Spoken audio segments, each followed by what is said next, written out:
تکنیک های گره‌زنی وجود داره که بسیار کاربردیه ولی داره کم کم فراموش میشه.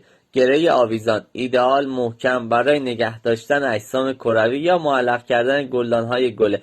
گره کیف یک گره ساده قابل اعتماد آسون برای یادگیری مناسب برای بستن آویزون کردن کیسه‌های آرد و برنج. گره لغزش این گره امکان محکم کردن و صفر شدن سریع اطراف اجسام رو فراهم میکنه و اون رو به یکی از متنوع‌ترین گره ها برای استفاده روزمره تبدیل میکنه. یدک کش این گره برای بوکسل کردن ماشین استفاده میشه، انقدر محکم حتی یه تانک هم نمیتونه اونو جدا کنه.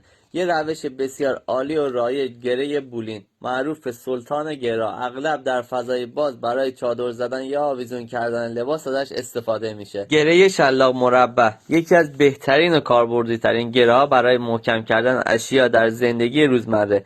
گره هیزم یک گره سنتی و قدیمی که در گذشته برای بسته‌بندی هیزم استفاده میشد، در حال حاضر هم عمدتاً برای بسته‌بندی اشیاء پراکنده ازش استفاده میشه. گره جادویی به نظر میرسه چندین گره بسته شده اما در واقعیت اصلا گره ایجاد نشد. عزیزان اگه این پست براتون مفید و کاربردی بود لایک من یادتون نره.